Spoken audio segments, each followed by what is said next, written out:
welcome to 5 Points of Articulation. Today I'm doing something a bit different. Instead of one at a time, I'm going to review the new Marvel Legends Spider-Man retro card wave in one fell swoop. To make things a bit less confusing, I'm also not going to be rewarding points this time. Instead, I'm going to rank everybody at the end. Starting with the packaging, and the entire wave comes on blister cards, with half of them being retro style, and the other half being modern. For retro, we have Spider-Man Unlimited, Kaine, Imperfect Clone, not with that hair, and Chameleon, which a lot of us have been waiting to see for a very long time. I mean, not like this. As for the modern characters, we have the Francine Fry Electro. As we'll soon discover, she has something in common with Kaine, Agent Venom, who I'm very excited to see get updated, and Bailey Briggs' Spider-Boy. Flipping around back, and I'm actually pretty delighted. Not only do all the figures have bios, but in addition to the retro card showing you all the other characters in the wave, this time, so does the modern. They just changed up the backgrounds. That's one change I've really wanted to see Hasbro make. The retro style cards take me back, but the new style is solid. Moving on to presentation, and starting with Spider-Boy, he stands at 5 5/8 inches, or about 14.5 centimeters, and is an update of the original Ultimate Spider-Man. The torsos are the same, but the arms and legs are now pinless. Otherwise, he has a new head and a pretty sweet pair of kicks. His costume was made by Mr. Fantastic using unstable molecules. That's why he can stick to walls through his sneakers, as well as another power we'll talk about in Playability. The funny thing is that on camera, mine has a couple of dark spots on the forehead, but I swear they are completely invisible in natural light. Spider-Boy was a kid named Bailey Briggs who was abducted from Aunt May's homeless shelter and experimented on to give him spider powers. He was rejected by Otto Octavius as superior Spider-Man, but Peter later took him under his web wing, training him to use and control his powers. This is a very classic feeling, straightforward design, and for the most part all the paint is nice and crisp. Next up, and let's take a look at Kaine, who stands at 6.5 inches, or 16.5 centimeters, and is a completely new sculpt. Don't get me wrong, Hasbro may have started from some other base body, but all the spikes and veins are completely new, and considering that they could have just painted over a blank body, I really appreciate that. One thing some collectors probably won't appreciate is this cape. That's not to say it isn't sculpted well, but the fact that it's permanently whooshing to one side is going to limit display potential and also articulation. That said, I really love the colors, not just the magenta cape, but that deep turquoise. It feels straight out of the 90s. I don't remember Kaine being on Spider-Man the Animated Series, but he looks like he'd be right at home on that shelf, especially given the hair. To me, the way it's sculpted looks more animated than comic booky. To understand what I mean, here's the Vulture by comparison. You might remember that the box referred to him as an imperfect clone. That's because he was created by the Jackal as part of the infamous Clone Saga. Eventually, though, the character would go on to be his own version of Scarlet Spider. Kaine is a great segue to Electro, who stands at 6 inches to the top of her scalp, or 15 centimeters, and appears to mostly be reuse of female figures we've already seen, just with a new upper and lower torso. That to accommodate these pouches on the sides. So then, what's her connection to Kaine? Both of them were clones created by Miles Warren, the Jackal. In the case of Francine here, she was electrocuted kissing the original Electro. Blah blah yakety schmackety, clone has Electro powers. As with Spider-Boy, all the painted detail is nice and crisp, and I do think she's really gonna pop standing out on the shelf. Additionally, the face is well sculpted and painted with a lot of personality. As for the Spidey of the wave, and here's Spider-Man Unlimited standing at 6.5 inches, or 15.5 centimeters. He shares parts with the Sunfire body mold, which is appropriate since they use that for Spider-Man the Animated Series, specifically the arms, as well as the groin and most of the legs. The calves have been resculpted to have these sort of tiger stripes, and while the wrists have spider gauntlets, those actually just slide over. The torso's been sculpted to have a raised spider. They even went in to do that on the butterfly joints. Like I said with Kaine, it would have been easy for them just to paint a blank body, so this is much appreciated. Flipping around back, he has a web cape, and lifting that up we see more detail back here. I really like the darker colors that they went with, though I agree with those who say it's weird not to see the black around his mask, but it makes sense that Spidey wouldn't have that because it was just a shadow. Compare that to, say, the black around Batman's mask. For the one I'm the most excited for, and here's Chameleon at 6.5 inches, or 16 centimeters. centimeters, and seriously, just look at him side by side with the original. This is a figure I've been wanting for years, and it more than exceeds my wildest expectations. There's a lot of new sculpting which I didn't actually expect, but of course I'm very happy to see. I always figured they would have taken parts from Red Skull or Baron Zemo, but near as I can tell, all of the upper body is new, with the legs being the only reuse that jump out at me. Those come from Vulcan. I'm sure the hands are reused, but I don't count that. Either way, lots of new tooling went into this. The colors are pitch perfect, but I really like that the new one has a more matte finish. Same thing with the boots. Contrasting that is the metallic belt buckle. As long as I'm talking about the belt, really, it's the only thing that distracts me, mainly that it can't push down far enough to cover the waist cut. And while this is more of a conversation for the next category, I am pleased to report it doesn't really get in the way of articulation. The showstopper, of course, is the head. Similar to the body, it's a nice matte finish, and there's some nice subtle grays in there to bring the details out. Already I can tell you that this figure is more than worth the wait. Lastly, Agent Venom is 6 1/4 inches, or a little under 16 centimeters. This is the first Agent Venom figure I've ever gotten, so I can't compare him physically to others, but looking at pictures it does seem like he's all new, and given all the unique detail of this character, that's to be expected. There really isn't anything that they could have reused from other characters. As a result, every line and texture is present and accounted for. I do like how the thigh straps hide the articulation, and as we'll see in Playability, this holster is functional. I love all the texture and studs on the boots. Flipping around back, we see all that detail there. The thing I'm a bit conflicted on is the head. Objectively, it's been well sculpted and painted, and I've got to say I'm grateful that they gave us an unmasked Flash Thompson head. But there's this direct-to-video Twilight ripoff called Last Vampire on Earth, and yeah, I can't unsee it. Fortunately, he also comes with his mask. Moving on to Poseability, and because of the hair, you're not going to get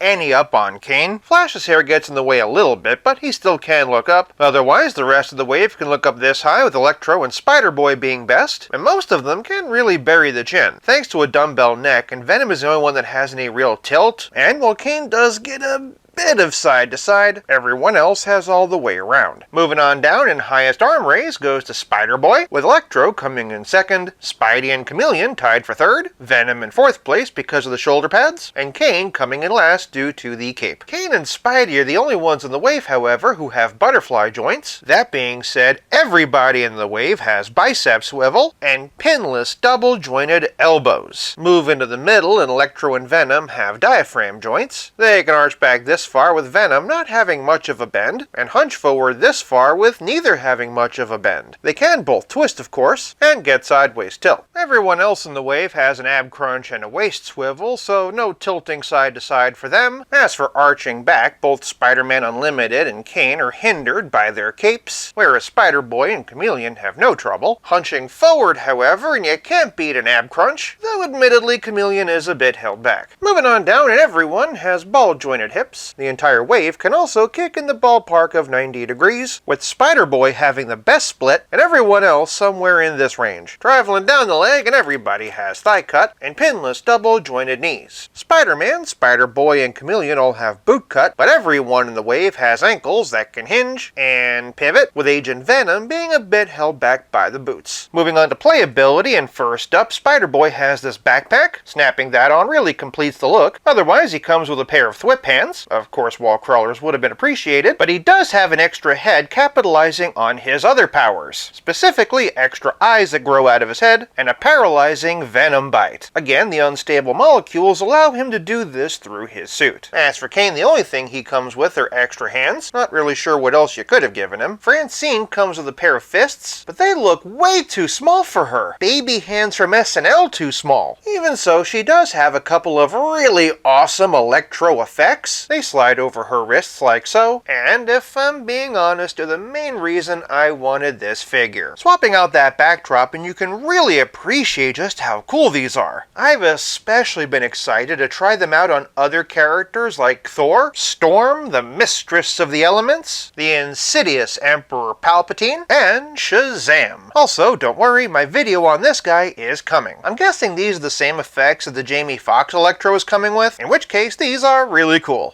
Spider-Man Unlimited comes with a full range of hands, so in addition to fists he also has a pair of thwippies and wall crawlers. Chameleon probably has the best playability so far, but I could see some people being frustrated. The original Toy Biz figure actually had a swappable head for other characters, which come to think of it might just be where my love of head swapping started. The nice thing about Marvel Legends is you could just take those heads from other figures. To be honest, that's probably why Hasbro didn't bother packing any in with this guy. With so many options in your collection, what's the point? Other way around, and if you wanted a more traditional comic style Chameleon, you could always put his head on a suited body. Just as an example, this is Charles Xavier. While I'm here, one small detail I get a kick out of is that you can remove the turtleneck, which is one thing you could also do with the original. That's not to say Dimitri doesn't have some accessories, mind you. For example, he has not one, but two guns. Granted, neither one of them are particularly realistic looking, but that feels appropriate for Spider-Man the Animated Series. He's also got a pair of fists. Instead of swappable heads, he has a loose, baggy J. Jonah Jameson mask. It's well sculpted and painted, and to be honest, looks pretty creepy. There's actually a notch for his fingers built into it, so there's no trouble in holding it. If you have it, you could also have him hold the Spider-Man mask that came with the Vulture 2-pack. Out of all of them, Agent Venom has the most accessories. First things first, and let's get that mask on him. Great job on that, and the paint's nice and clean. You'll also notice these clawed trigger hands. You might also remember the holster. As it happens, Flash comes with a couple of guns. Not just any guns, literally the same guns that came with Chameleon. I'm not sure if Marvel has restrictions on firearms the way the DC does, so if you want something more realistic, you should probably raid your G.I. Joe collection. Either way, I'll never say no to accessories, and I do like the fact that he can store his sidearm. Beyond that, he has a set of claws and a pair of fists, adding up to 7 accessories altogether. For comparisons, and starting with some Spideys, and here's Spider-Man Unlimited. Chameleon, note how he looks with the animated version. Spider-Boy, notice how much smaller he is than Amazing Friends. Francine Fry Electro, Agent Venom, who's keeping his mask on, and Peter Parker's imperfect clone, Kaine. Speaking of spider clones, and here we have the Ben Reilly and Scarlet Spider costumes. Now Hasbro, if you're listening, and I'm kind of getting the impression that you are, please consider giving us Spider-Side. This is a perfect transition to Electro and the Jackal, who created them both. Speaking of transitions, that brings us to OG Electro. Not only is he responsible for the new Electro, but Spider-Boy made his debut trying to battle him. Spider-Boy, of course, was spurned by Superior Spider-Man, but later recruited by Miguel O'Hara for the Spider Society before being temporarily lost in existence. Once back, he got to interact with other heroes like Daredevil and Mr. Fantastic, as well as other spider heroes like Miles Morales. Speaking of spider people, this brings us back to Spider-Man Unlimited, who had been transported to a dystopian world ruled over by Carnage, as well as Venom. This brings us to Agent Venom, which is the Venom symbiote fused with Flash Thompson, who lost his legs in war. This brings us to Chameleon and the Spider-Man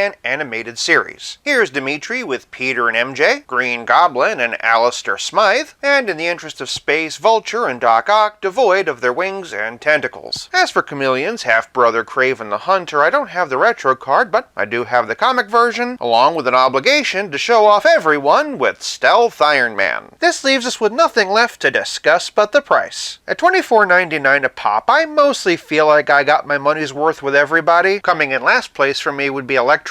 Again, I really only wanted this for the electric effects, and I really do like those. Beyond that, it's a mostly fine figure, and I'm happy to have a new character for the shelf, but these baby fists are unforgivable. Coming in 5th place, and I've got to give it to Kaine. He's a character I've been wanting, and I love all of the sculpted and painted detail, but the execution of the cape really gets in the way. Coming in 4th is Spider-Boy. I like this figure a lot, and it was a really hard choice. Had they given him wall crawlers and maybe found a way of giving him butterfly joints, he probably would have topped the list. Don't think of it as a criticism of Spider-Boy as much as a testament to just how good the other figures are. Coming in 3rd is Spider-Man Unlimited. He's got the best articulation of the wave, all the Spider-Man hands you could want, and lots of unique sculpting. Coming in 2nd is Agent Venom. I know for a lot of you, this is the standout of the wave. Between the tooling and the piece count, he's definitely the best value, but the shoulder, diaphragm, and ankle articulation definitely hold him back, and the longer I sit with him, the more off his proportions feel. By which I mean his torso seems kinda small for his arms and legs. Not only that, but he's shorter than Spider-Man. I predicted this is gonna be a lot of people's favorite, and I totally get it, but for me, that goes to Chameleon. The lack of swappable heads is not a problem for me, and I love all the new sculpting, the colors, and especially that matte finish. I've been waiting years for this figure, and it did not disappoint. Well, mostly. Agree? Disagree? Sound off in the comments below? And while you're down there, let me know if you like this format. Also, in case you were wondering, I have not forgotten about this guy. I'm just saving him for something special. Thank you so much for watching. I'll be back again real soon, but until then, play nice and have fun.